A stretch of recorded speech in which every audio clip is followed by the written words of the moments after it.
little wider. I was looking at the video, just like a little wider. I think it's up to you. Yeah.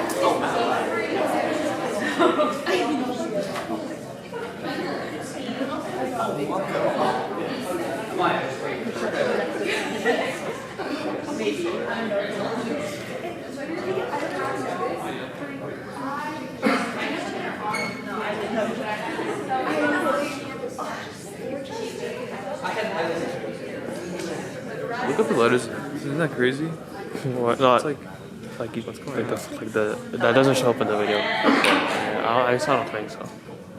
The lines going down. All right, we'll be resuming, so please take your seats now. All right. Our next speaker, there we go. Our next speaker is Emily Price, who will be speaking on the cultural significance and harmful appropriation of African American vernacular English. Emily is a senior at the University of Pittsburgh, currently studying biology and Africana studies. She strives to share her passion of Black culture by teaching others about race, Black history, and the Black cultural identity. She also volunteers with several mutual aid foundations in the hopes of giving back to the Black community. Please give a round of applause for Emily.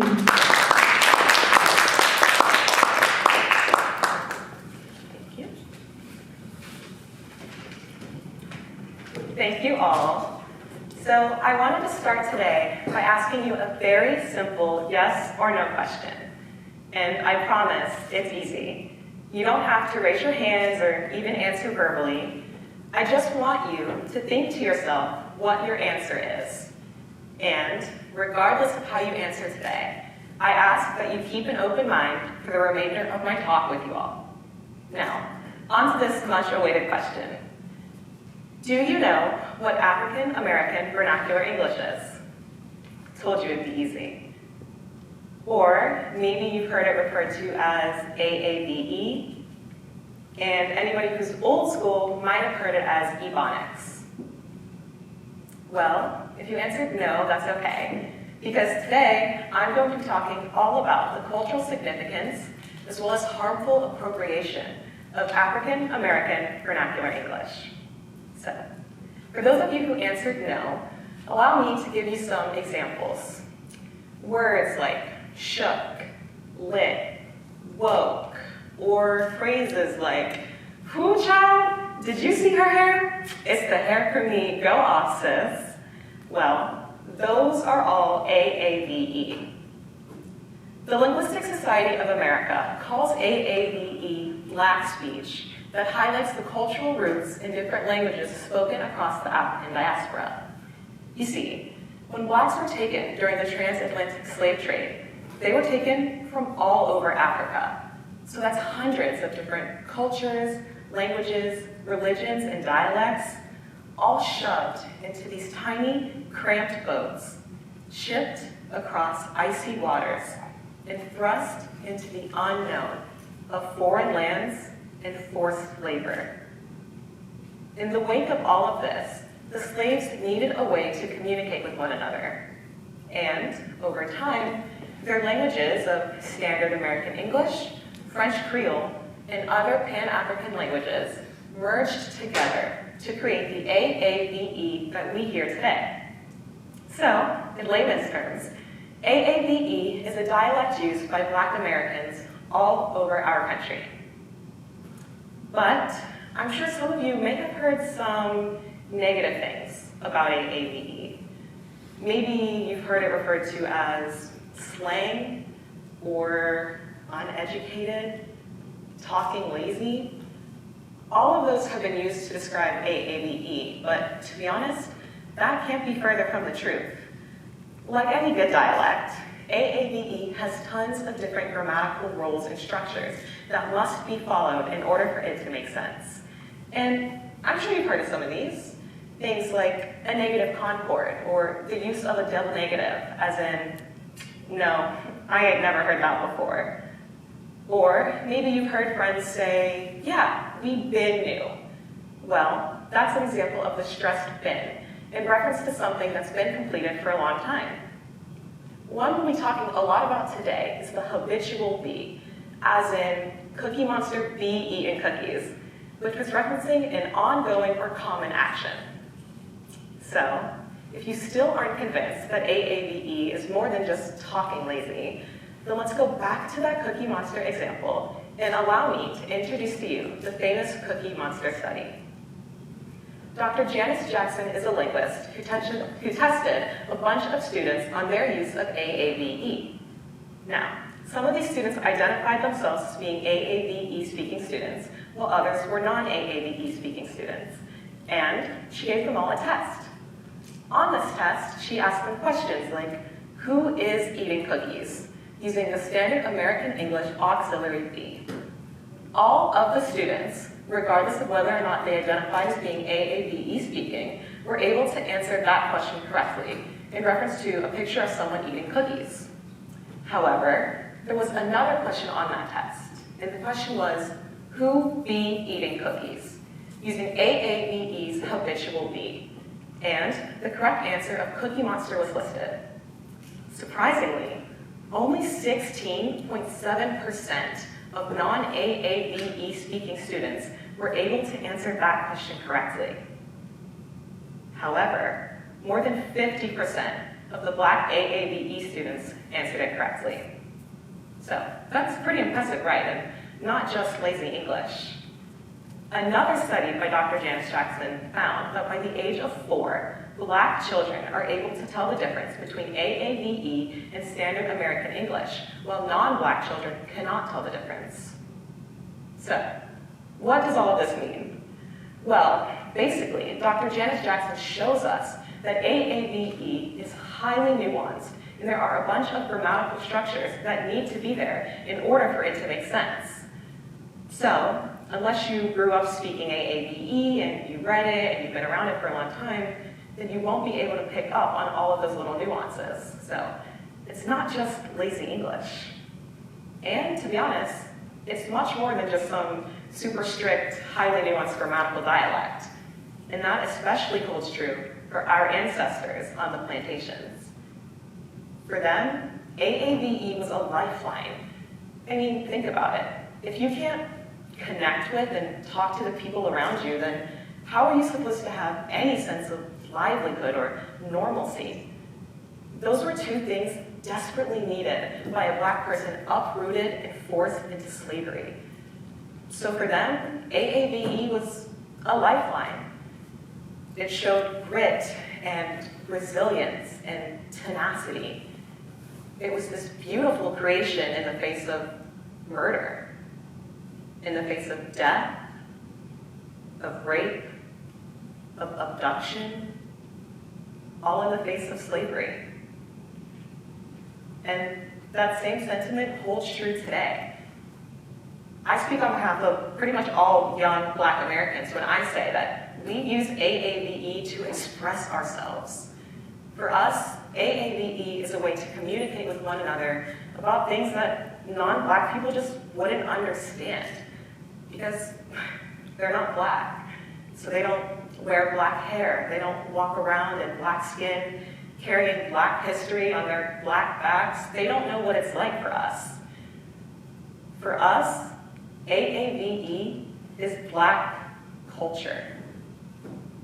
And so when non-Black people use and abuse AAVE, it's cultural appropriation. They're taking something that doesn't belong to them, and they're misusing it in awkward situations that don't really make sense. And not only does it create a mockery of AAVE, it creates a dangerous double standard. Let me paint a picture for you. I went to a predominantly white high school. That means all of my peers were white, and all of my teachers were white too. And one day, I had a teacher pull me aside and she said, "Emily, we need to have a talk." And she said, "You're in 11th grade.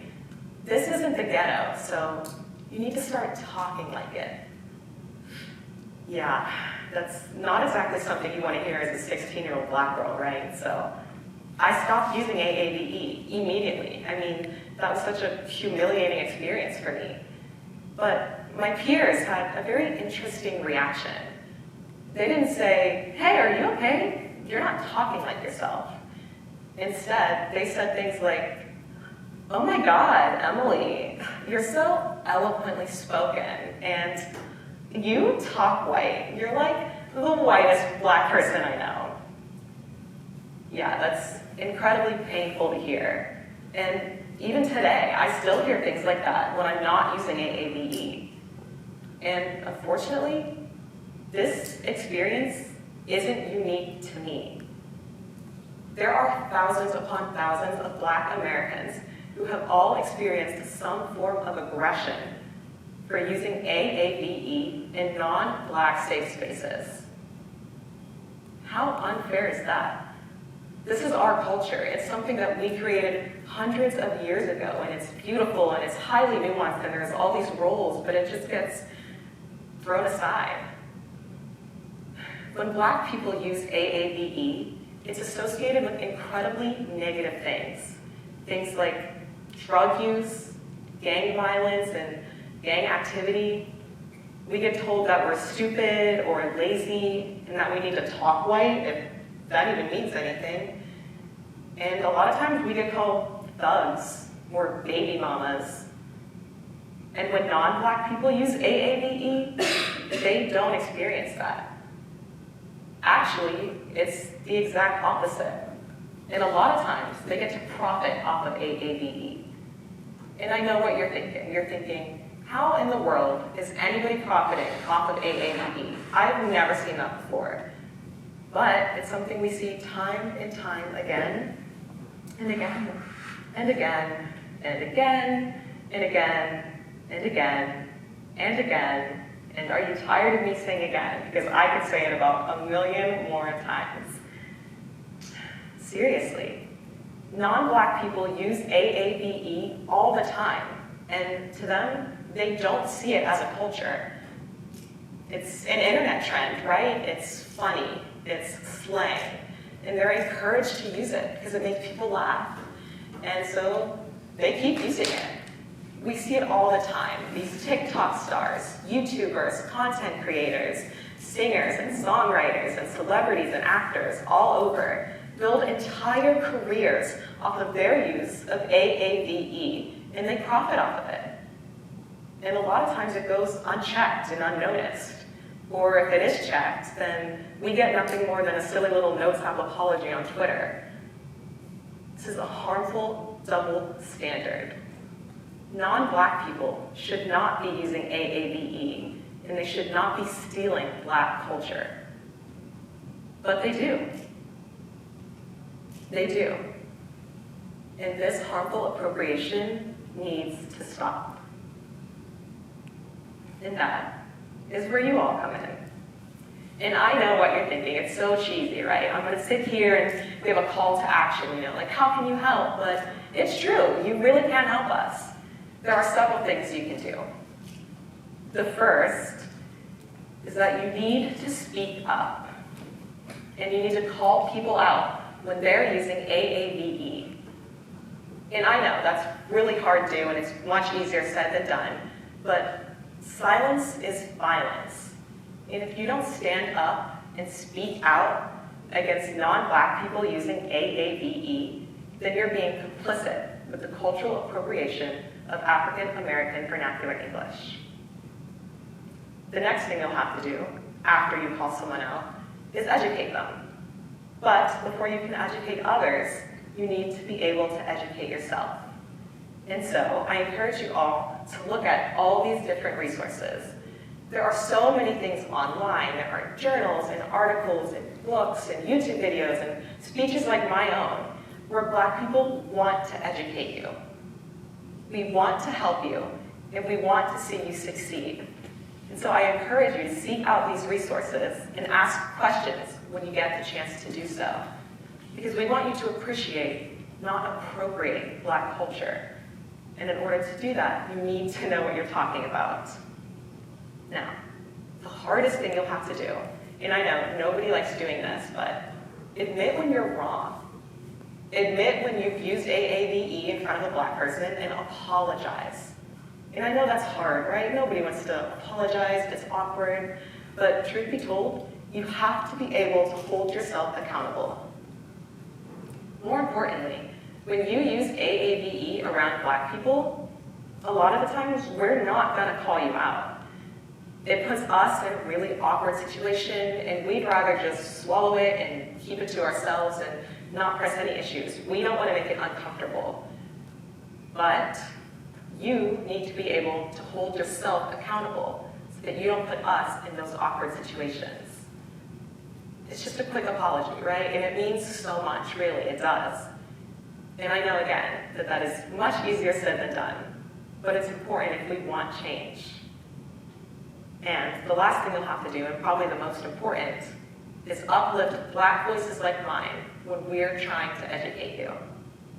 Like I said, we want you to succeed, and we want you to stop using our culture for your own benefit. So when people get up before you and they break themselves and they tell you all these things, we hope that you listen. But not only that, we hope that you amplify our voices, share what we have to say, make sure other people know. We want to do this together, and we need your help to do it. I know, this is all easier said than done, but using Black culture when it doesn't belong to you is wrong.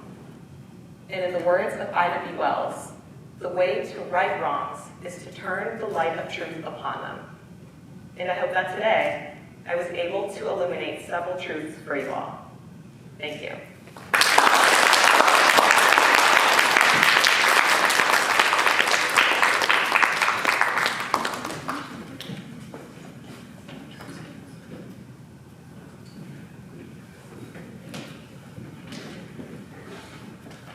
All right, thank you so much, Emily. That was a wonderful and very important talk. We will now be taking a second short intermission while we get our final speaker of the day ready. Again, it'll be a little under 10 minutes. Same rules apply. Thank you. Sorry. Still